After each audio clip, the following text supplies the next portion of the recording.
Okay, we're ready to go on YouTube. Thank you.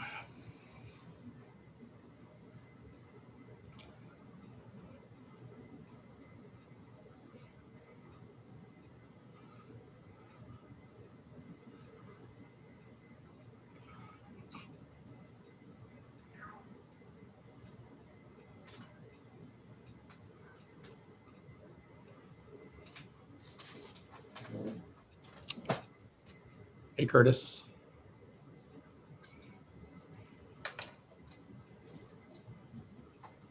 I think we're ready then. Yep, Whenever I think time is. Curtis looks like he's connected.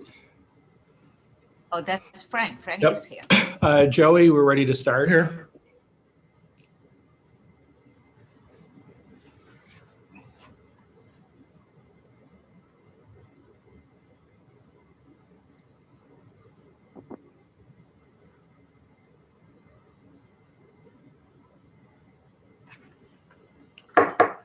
The February 18th, 2021 special school board meeting of Roseville Area Schools ISD 623 is hereby called to order.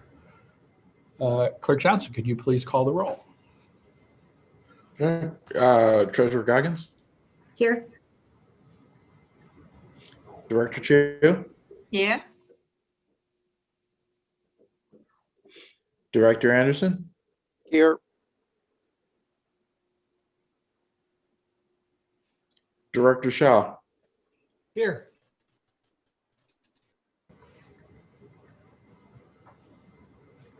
Chair Bogoshevsky, Here.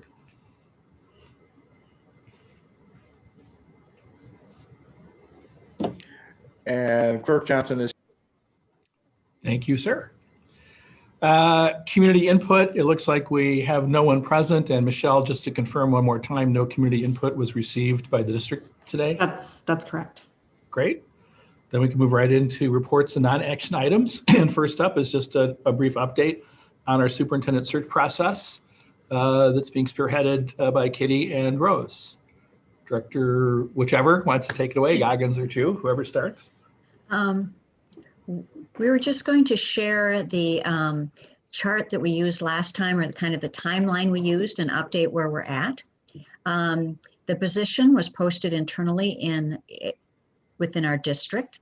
The online community input survey was run on the dates outlined. We actually received phenomenal participation by our community. We're deeply appreciative for all the really valuable insight that we received. Between the English version and the Spanish version, we were over 800 people who participated. On the 11th and 12th, the School Exec Connect interviewed the board members and conducted focus group with staff, students, and stakeholders. Again, we had full participation that we were looking for, and are greatly appreciative of the time contributed by folks. We're here at the 18th, and School Exec Connect is with us this evening to present the findings to the board from the various input received by the community, and make recommendations to us on how they recommend adjusting the superintendent profile that they will be using to screen candidates, to bring candidates to the board.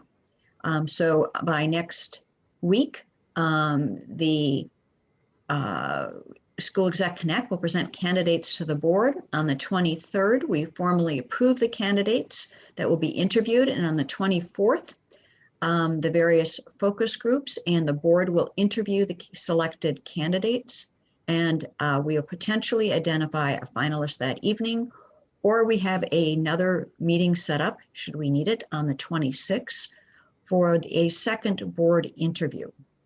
And then March is anticipated that we will get our contract with the finalist, and that they would begin their new position as superintendent of the district on July 1st. Things have been moving very quickly, and it's been very exciting to see the interest and the participation from our community. Rose, do you want to add to that? No, I guess the only point I'll say is that as a first time participating with this, just as Kitty said, just very grateful and really impressed with the community engagement in the process with such short timeline. So thank you very much. Thank you. Fellow board members, any questions for Kitty or Rose about the update? Seeing none, we'll move on to our action item, which will be to ultimately finalize the superintendent profile as per Kitty's update. So Kitty, do you want to introduce our guests tonight and then just hand it off to them, or how do you Certainly. want to handle it? That would be great. We are Thank you. very fortunate this evening to have two very experienced educators, Dr. Ken Dragseth and Dr. Antoinette Tony Johns. They are senior partners at the firm of School Exec Connect and have been our liaisons and lead folks from School Exec Connect to make all this happen. So looking forward to their presentation. Thank you. Welcome. You'll need to unmute yourself. You got to continue to unmute yourself, right? There you go. Tony and I are really excited to be at this point with you and to work with Roseville again. It's been a real treat. We are continually amazed at the tremendous amount of involvement of the staff and the community. And as Kitty mentioned earlier, over 800 people responding to a online survey, which is incredible numbers. So, and then the focus groups and we did individual interviews with the board meeting, and then we did focus groups of the following groups. So some of you may not know who they are, but we talked with the high school students, we talked with parents, we talked with English language learners, we talked with community leaders, licensed staff, teachers of color, administrators, support staff. Got a large variety of feedback from all of those. The board has received all of that feedback. We're not obviously going to go over that in great detail tonight, but Tony will talk a little bit about it. I want to talk a little bit about the online survey for you. One of the things that we were really impressed in is that roughly 55% of the participants on the online survey were parents of either current or past students in the district, which gives you a really good feel of what their perception is in respect to the different questions. The teacher and licensed staff were about 20%, support staff about 9%. Community members, non-parent, were 21%, which is amazing. And to get that kind of feedback from people who don't even have a connection to the school right now. So that's amazing. And then students, we had 12%, which is, 97 students put that in. I think that's the highest of any focus group total or online survey that we've done recently anyway. So congratulations to all of you. The top attributes from the online survey, the first one was a visible and active leader in the schools and the community, kind of the interpersonal relationship, approachability, relationship builder. That was mentioned by 74% of the respondents. The second highest was the collaborative consensus builder, decision maker, ability to honor the voices of all the different constituents in the district, and very transparent and proactive way. That was 60% of the respondents. The third one was a champion of educational equity that harnesses the cultural assets of our community, track record of welcoming and creating a strong environment and demonstrate progress in improving achievement for all learners. That was 59%, so it's very close to the second one. And the fourth one at 57%, a leader who motivates others, set high expectations, makes tough decisions, follows through, delegates, those kind of things.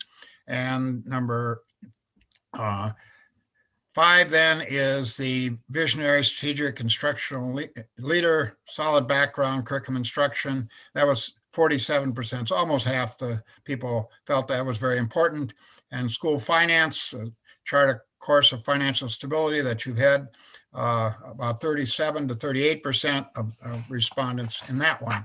And the other, the next one has to do with an experienced goal-oriented leader who works with all constituents, develop an equitable, inspiring program and strategic plan for the district. That was 37% also. Communicators, serves as outstanding spokesperson for the district, is 34%. And understands and advocates for innovative utilization of technology was at 25%. And then the last one, talking about being able to lead a referendum campaign, passage of a levy it was about 15%.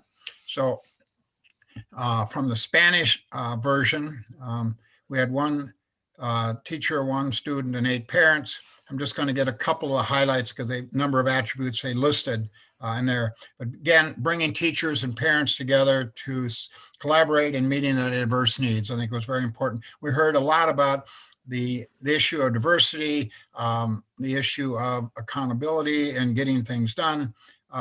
Again, they want to make sure they have understanding of what equitable education is and how it functions, understand the systemic equity issues that are in society and in the schools, able to create programs that are culturally relevant and so on, instruction and visionary leader, and some of that whole area, very strong feelings on that. And then they hit a number of other different areas that were sort of recognized earlier. They want someone, I think, who recognizes the struggle Minnesota's had providing an equitable education for students of color and has a vision for creating a pipeline of highly qualified young minority educators, administrators. We heard that a lot about how do you recruit staff of color. And just as a sidebar for that, when I was at the university running the administrative licensure program, I had involvement with the teacher program in the undergrad, and literally every person of color who graduated from the University of Minnesota got a job. And so you're competing tremendously with the Minneapolis, St. Paul's, the larger other suburban districts. So it is a challenge that everybody's running into, basically, but something we want to, as a district, they want, continue to hear that, maybe grow your own, whatever strategies maybe happen. And again, this whole idea of culture diversity. The 3 most important goals in the online survey the district achieved in the next 3 years: finance, continue to sound fiscal plan, stop the deficit spending, obviously pass the levy is important. Under equity, I think I've talked a lot about that, but basically lead bravely in this implementing an equity program and walk the talk, make sure it's accountable and what has been done and how it's been done is important. Under the instruction area, again, this whole idea of creative options to meet all student needs. Again, Roseville has been noted for excellence, continue to aim for excellence, continue for high standards, for high achievement for all students. One of the things that came up from students, especially in our focus groups, but also online, was to open access to advanced classes for all students, eliminating barriers or unnecessary prerequisites for going into advanced placement routine. And we had to do that in Edina many years ago. We just had to do it in order to get the number of kids into those programs. So that's an important thing for students. Again, the teachers of color, eliminate the silo relationship between special ed and regular ed. Strong curriculum that represents the culture of the community, accountability, technology, those kind of things. Relationships talks about creating a welcoming environment for everybody, regardless of the orientation, ethnicity, cultural background, or social economic status. Improve relationships with the community member, or, all the different businesses, agencies in your district. And you've done a great job on that. Continue to do that. Increase the opportunities for ELL students to be in contact with other kids within the school, and do a risk assessment, create opportunities for and listening to the student voices. And then in the relationship piece, or leadership piece, talks about people have leaders who reflect the community, hire a greater mix. We talked about that earlier. Again, how do you retain and keep and support people of color? Surround yourself with people who are going to challenge you and move forward. Again, continue to learn people who will bring out the best in people that they're working with, and lead by example and lead by being visible. And then there was another one on the post-COVID-19, and there was a significant number of people who talked about the how difficult it has been this year. When we talked to the students, it was they are troopers, but it's been a tough year, and likewise for the teachers also. But we do have the mental health, the social emotional issues that students are going through, and I think there's been a lot of that on TV recently with the quest to open schools nationwide. You hear that on everything, but the students talked about that and how, what's the world going to be like for us in school after we've been gone so much, and how do we adjust to what's normal in their minds. So very interesting discussion. So they were some really, like I said, some really good insights. And I think the board, as you read through that, you're going to, read a lot more of those comments. But I think what we came through is that, you've done a lot of stuff and you've done a lot of good things. You're on the right track, and but you got a lot of challenges ahead of you, just like other districts do. But so we're pleased with the strong input and with that. And I'm going to turn it over to Tony to talk a little bit about the focus group kind of concept. Tony, you're muted. You're muted. Sorry. There you go. In the focus groups, I'm not going to go through every one of the statements, but it's interesting that there's a great parallel between the focus group input and the top 3 in the survey online. In the focus groups, the one that received the most people who selected it was the first one, a champion of the educational equity, and what had been your A. And 60 people selected that one out of the people that we met with. And I will say, not everybody voted on these to list them as priorities. So but it is significantly higher than any other ones that people voted for.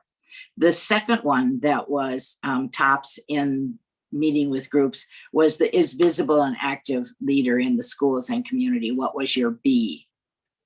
But interestingly, E is a visionary, strategic, instructional leader with a solid background in curriculum articulation, etc. That was E in your list. That one received the 3rd most votes, and it was 5th in the survey. So 3rd in the survey was what was 1st in focus groups. 1st in the survey was 2nd in the focus groups. So your top 2 are very much in line with what people are concerned about. They really want a leader that's going to be a champion or out there in front about equity and the needs of students to close the achievement and opportunity gaps. And the second one they want is someone that's actually visible and active leader in the schools with all of the soft skills that are needed to be an excellent leader. And 3rd, they really want curriculum addressed here as far as equity and opportunity issues, inclusion, closing the achievement gap, increasing opportunities and breaking down those barriers so that kids of color and ELL students have the opportunity to achieve at their highest potential. And often in the focus groups, it was stated that there's more supports needed in order to help all the students that are behind. And emphasized also was the need to address what really has happened to kids as a result of the online learning during the COVID period. And most people felt there was a need to do some makeup there and possibly offer opportunities for kids to gain back what they've lost. Fiscal responsibility, passing the referendum, helping the district to not be in deficit spending, but rather get a stable budget that doesn't require so many cuts so teachers can be hired of color and retained, because in our systems, they're first in, first out in most cases. And so passing the referendum is important, and then aligning the resources with the needs of the kids. Another one addressed was racism. Needs to be addressed in the district by both students and staff. People make comments without realizing that they're racist, but then some are bullying and doing things that are totally inappropriate by other people's opinion as it relates to race and ethnicity and students' orientation. Another area that kind of goes with that one is addressing safety.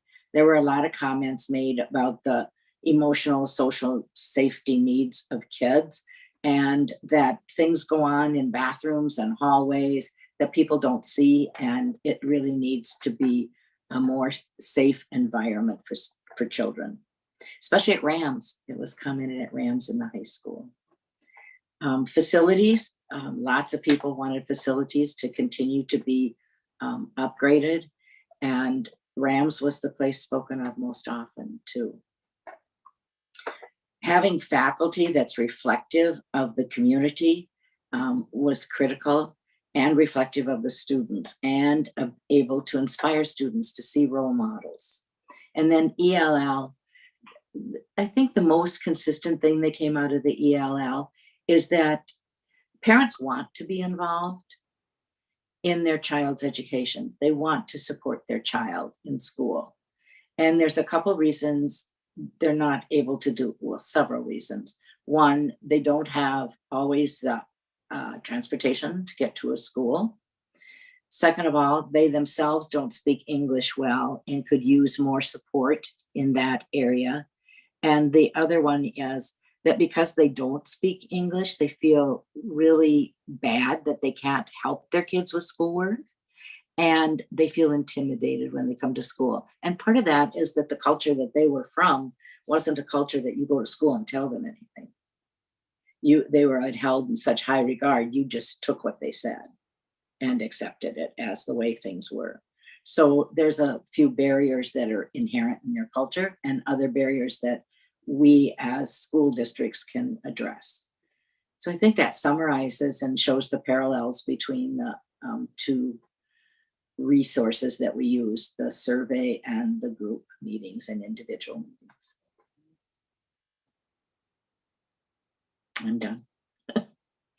Unless, Ken, you're muted. Go into the profile. Sure. I guess, well, first, Ken, if you don't mind, if anyone has any questions or thoughts or comments about the survey and the focus groups so far and what they've described. We're good. Go ahead. Into the profile. Thanks. Okay. Your initial profile, which was unique in our processes, was your profile from 2015 when you selected the current superintendent was used as the basis of this survey. And there weren't many changes that we're suggesting as a result of the input. If you would look at A, that was the one that received the most change input. And it's been rewritten to read as a champion of educational equity and excellence, leading implementation of a robust and rigorous teaching and learning experience for our students that harnesses the cultural assets of our community. Proven ability in creating a welcoming, brave, and safe environment to improve achievement for all learners and to remove racial and ethnic disparities in outcomes.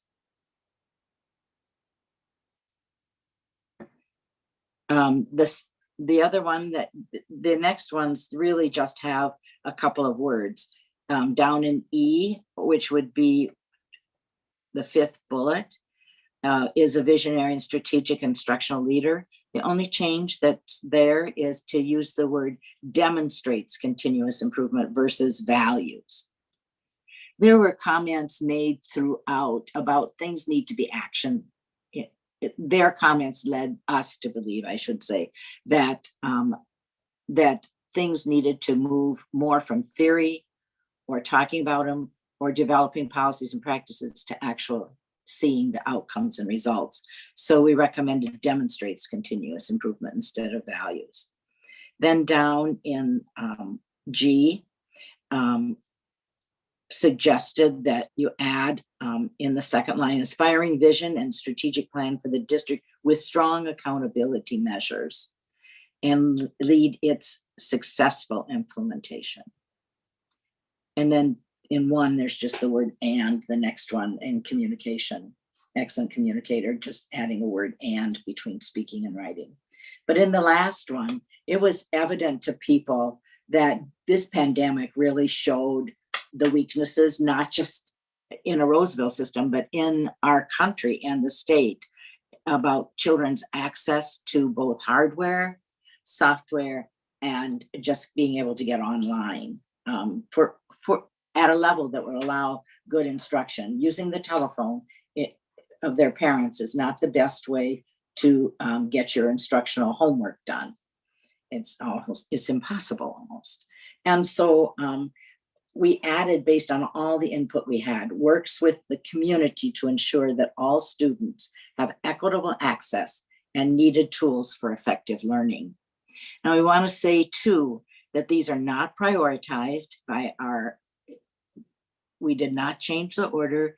We do not prioritize any profiles that we provide, because what one's opinion is about what's most important is not necessarily another group's opinion about what's the most important. So these, although the top two happen to be essentially the top two here, we did not prioritize them based on input. The other thing that I want to say about a profile is it is not just from one source. It is how we read and feel and sense. What we've heard is critical. And so it's a compilation of all input. So input from goals, input from what they thought was missing, input from what they view as the top priorities in attributes here. So it's not just taking one piece of data and expecting it to be reflected specifically in some other piece, but rather our sense after tallying up a lot of information that came here, what should be in the profile.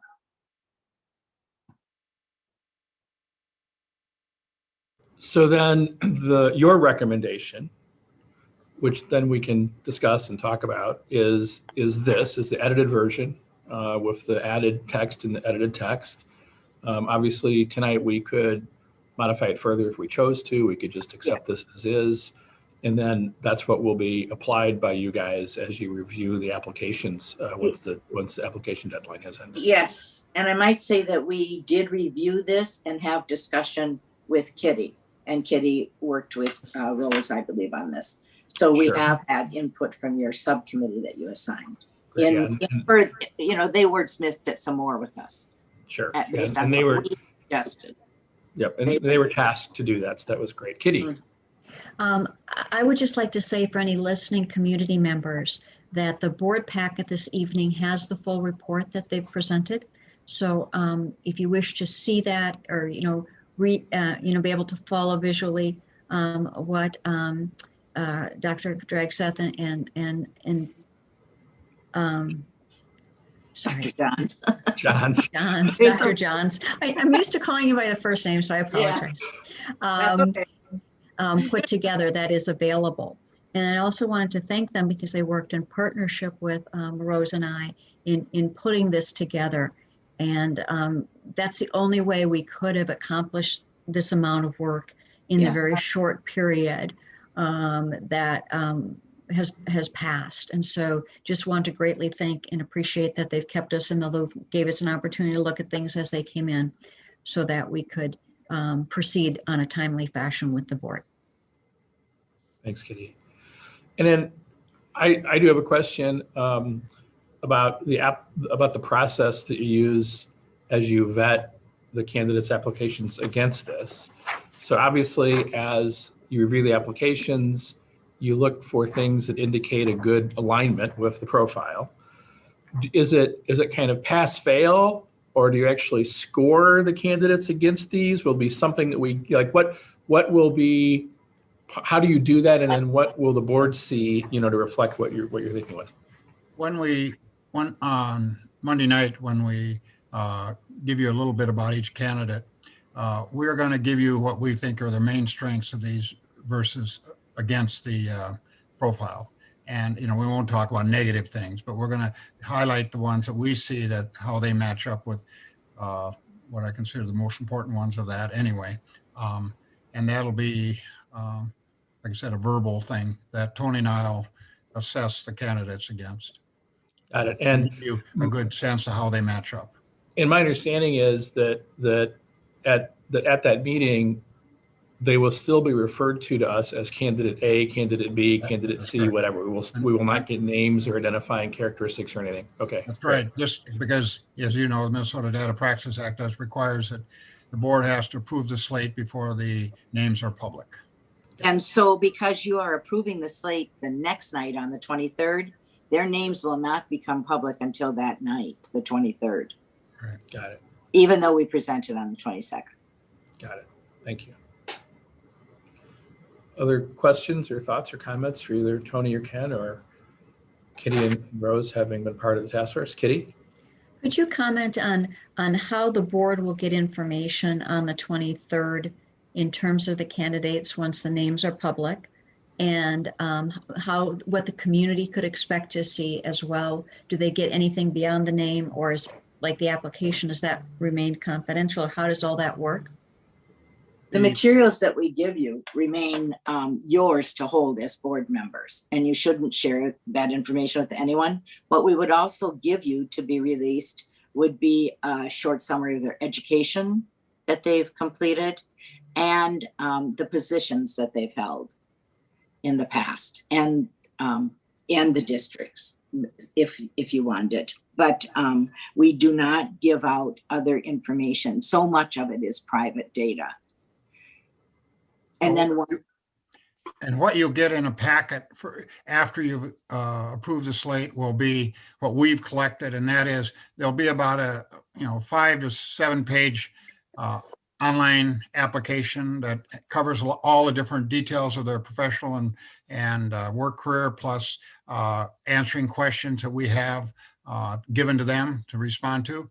And then you will have a resume, you will have their graduate transcripts, you will have their verification of certification for the position. You'll have at least 4 letters or references, and the ones we looked at are going to be more than that. So you'll have a lot of letters or reference to read, and all of that, that's probably usually about a 30-page document with all the stuff in it. So you'll have plenty to read before the 24th.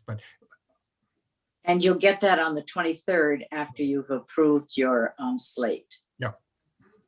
The evening of the 23rd, before you leave there. Or, well, no, I know you're not going to congregate for the meeting. So arrangements will be made with Michelle on how you get that information. Rose, you're on mute.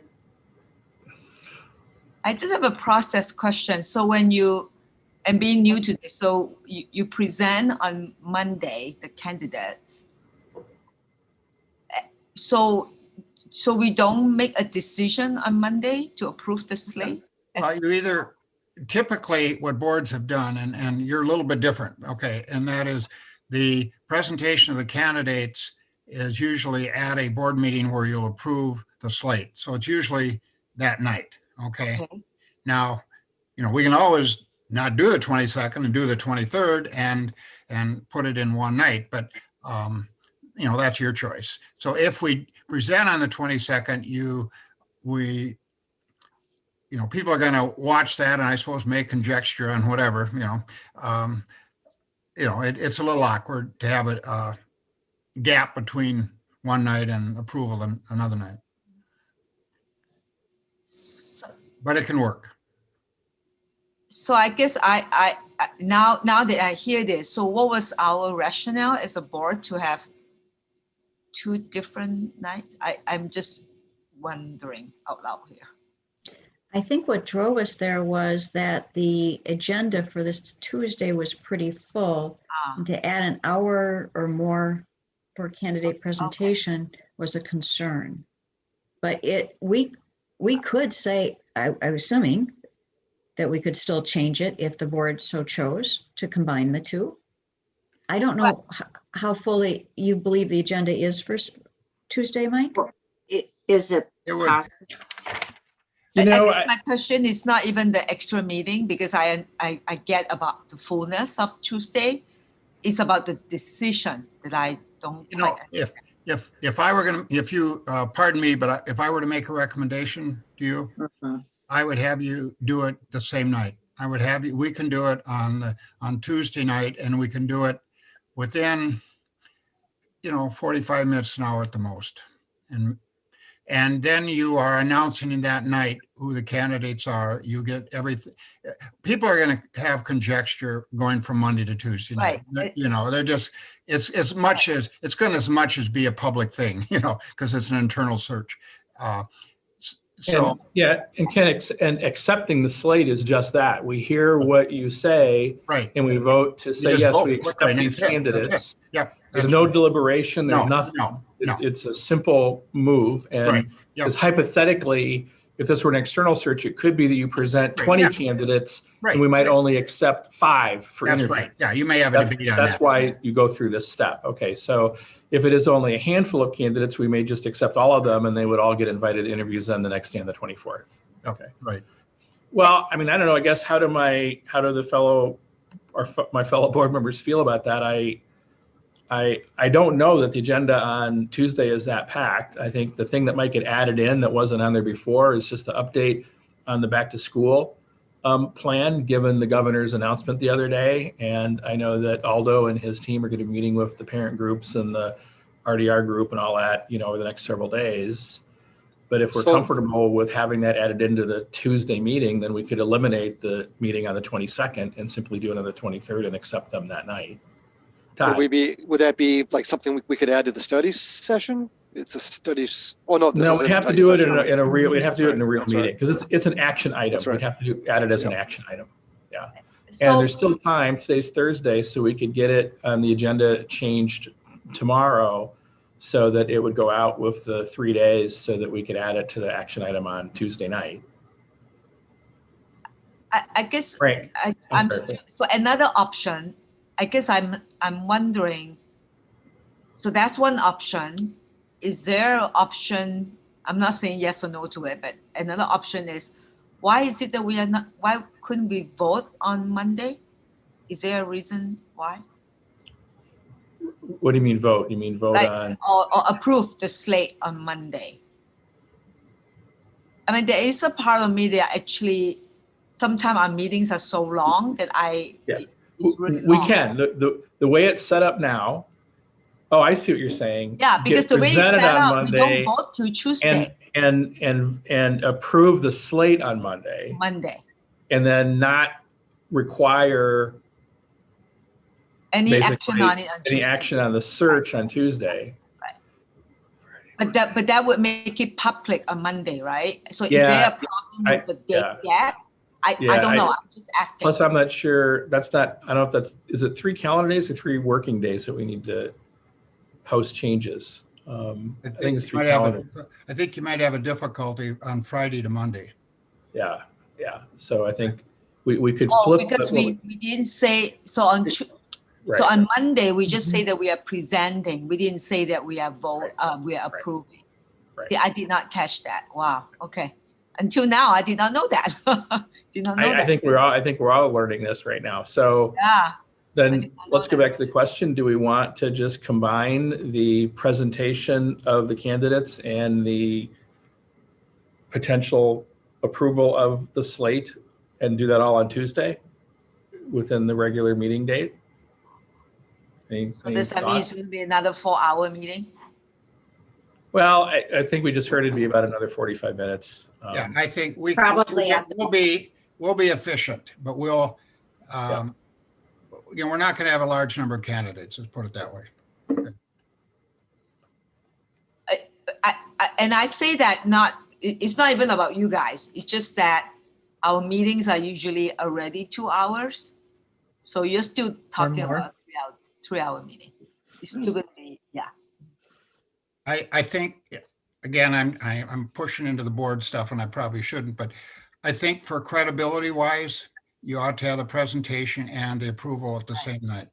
And that's where I'm going with, only because Yes. there is a gap, right? That's why I'm like, why is there a gap? That's the part that we didn't catch before.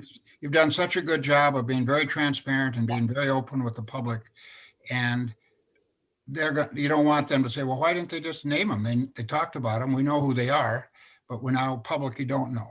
So anyway, my opinion, you can do with it what you wish. So we really couldn't just vote on Monday, huh? Okay, yeah, I don't think so, no, yeah. It's either Tuesday or we do a Monday presentation. as is, yeah. Curtis, you have any thoughts one way or the other on that? I do, but Frank was trying to say something Oh, before. I'm sorry, So Frank. I'll defer to him. Yep. Sorry, Curtis, yep. No, that's right. Dr. Shaw. Thanks, Curtis. I guess I'm in a position now. I was going to advocate strongly for doing the vote on Monday because you got 60 or 90 pages of stuff to read. You know, I'm not going to get it read carefully in 24 hours time. So I would prefer to have a couple of days before, but if we're stuck, we're stuck, and might as well do both things on Tuesday. Yeah, I don't, maybe a misunderstanding. I don't think we'll need to read anything between the presentation of the candidates and our approval of the slate. That's not what I'm saying. What I'm saying is that we have to make a decision and find a finalist, or at least that's the expectation, on Wednesday night. Less than 24 hours before that process begins, we're given 30 pages per candidate to read. And Oh, I see. I would prefer to have 48 hours rather than 24 for that. I don't like to be rushed in these things. I see. So I get it. I understand now. It was that, so it's that. We're Right, also I going to be understand. coming into Wednesday night with the focus group from the interviews. that we'll get. Right. Rose, you're muted. And I think that's the reason we were pushing for having the 26 schedule, because, you know, to process, right? Like Frank said, to process the interview, everything on Wednesday. And if we needed the 26 for second interview or just processing, this is just a lot of stuff. That's just a lot of stuff in less than 24 hours. The information that you get, and you know, it's fairly well, it's very readable, and it's some basic stuff. I mean, probably the biggest thing that you want to look over are the references, you know, what people who have written, and that'll be 4 to 8 of those letters, probably. And the rest is pretty much, you know, a quick look at a resume, a quick look at transcripts, and a quick look at our certification. Our online survey, online application is basically, you know, what their career pattern has been and their education background, names of references, those kind of things. It's you know, I understand the challenge of it, but I do think, you know, most boards we've worked with, reality, I think you can get through that. And then we've already set up the focus groups for the 24th. Redoing those would be quite complicated to move it to another date. So I think you either do the presentations on Monday night and vote on Tuesday night, and deal with whatever, you know, speculation there is out there, or you do it on Tuesday night and we'll have everything ready for you to pick up and go. So. And when you present the slate, will we get anything in writing? Will we receive redacted resumes or applications, or what will we get? No, you can't. And we'll give you like a 1-page summary of their, you know, kind of their education, professional background, but also responses of references that we've called. So you'll get, you know, this person says this about this person, you know, these are the qualities they talk about. We'll give you a summary of those references that we've called, and then some of them that have been written. So it's about a 1-page outline for each person. So you'll have that, and that's available to anybody, you know.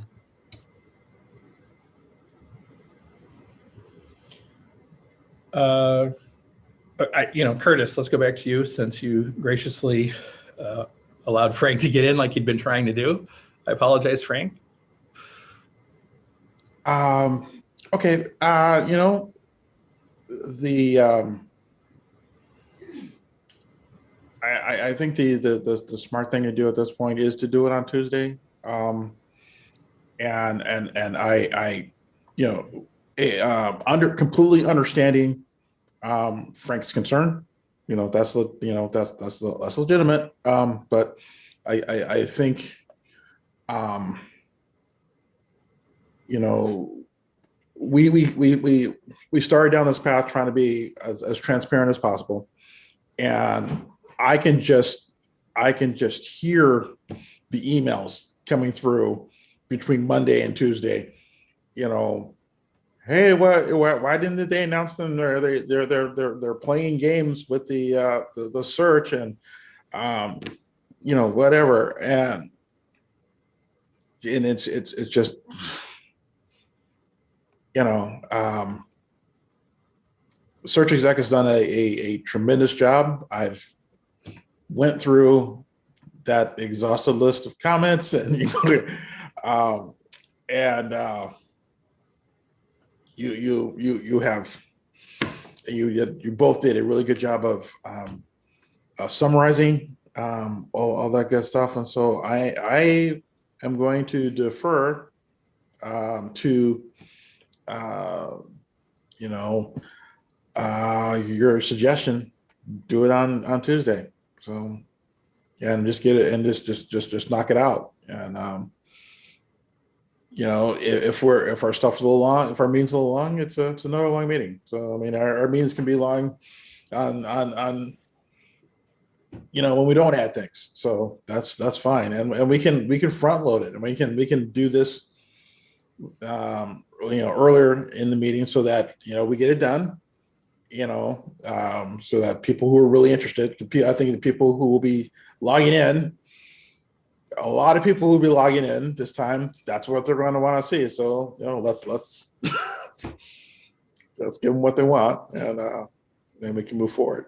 So Frank, as he was saying that, I think you gave a thumbs up, so you're okay then ultimately with Tuesday. Great. Todd, your thoughts? Tuesday night's fine. We're already there for a regular scheduled meeting. Let's do it all, you know. Yeah, Tuesday night's fine. Kitty? Tuesday night's fine. Rose? You're muted, but I lip read you. We're good. Because Okay. freeing one night is tremendous for me this next week. It's a Yeah. horrendous week, but yeah. All right, and I agree too. So let's do that. So then, Michelle, what we'd like to do then is add what we were going to do on Monday, the presentation of the candidates and the approval of the slate, or whatever the proper wording is. And let's make that be our first action item on Tuesday night. Now, there will be some non-action items first, Ken and Tony, that you might want to, you know, be eating dinner or something when we're done. We'll call We'll you be guys. watching. We'll come on, right? And then we can just cancel the Monday night meeting. So I think Michelle's logged in from home. So Michelle, hopefully you got that, and we'll Yeah. Yes. send a note according. That change. Great, wonderful. And Thank you. may I ask what time the meeting's scheduled to start on Tuesday? I think it's the regular 6:30 meeting time. Okay. That's correct. Yep. And Good. then just make sure, I know Michelle probably already has this on her to-do, or Josh, but then we just have to update the website. Because right now it does talk about a meeting on Monday, so. Yeah. I'll do that too. Yeah, I'll do an announcement. Thanks. Hey, Thanks, we're Michelle. consolidating. Yeah, Yep. and just very simple. It'd just be that the board decided to add the item that we were going to do in a special meeting on Monday into our meeting on Tuesday. Period. That's it. So, great. So then we still need to either approve as is or approve with any suggestions any of us may have to the profile. Any thoughts on edits or amendments to what we've received as the recommended changes from our advisors? Seeing none, I'm good with it myself. Oh, Frank. Just one, as I look at it here, this is a little bit picky, but in the first bullet, it really is 2 bullets now, with the second one begin with proven ability to, but just put in, it starts with is a champion and then has a proven ability to. That's all, so that everything else is Parallel. nice and parallel. Mhm. I'm not an ex-English teacher, but even I see that makes sense. So. I am not an ex-English teacher. No, I guess you're not. But to me, English is also very algebraic, Frank. Yeah, You know, so there you go. Then I would entertain a motion to approve the profile as recommended with the change as suggested by Director Shaw, and a second from someone. Second. Well, I need the motion approve first. it. Oh, So sorry. moved. Sorry. Okay, Move it. Curtis moved it. Curtis moved it, and then Todd I will seconded. second. I was so excited. Yeah. Any further discussion on this? If not, then Clerk Johnson, could you take the roll on the vote, please? Sure. Director Anderson, Aye. Director Shaw, Aye. Director Chu, I, Treasurer Goggins, Aye. Chair Boguszewski, Aye. and Clerk Johnson votes aye. All right. Thank you, Kitty and Rose, for your help in shepherding things through to this point, and Tony and Ken, thank you obviously for your work so far. And I guess we'll look forward to seeing you We'll again see you then Tuesday night. on Tuesday. That's right. Tuesday Okay, night. we'll be ready. Tuesday Okay, night. we look forward to it. Thank you. All right, Yeah. thank you. Thank I'm you. leaving. For- Okay. it's- I might Yep. say it's been great. Rose, I'll for- send you some coffee. Yeah. So having completed the items for which the special meeting was called tonight, we are hereby adjourned. Everybody have a great night. See, we have short meetings. Yeah, we can have there you go. We do. We got It short happened. meetings.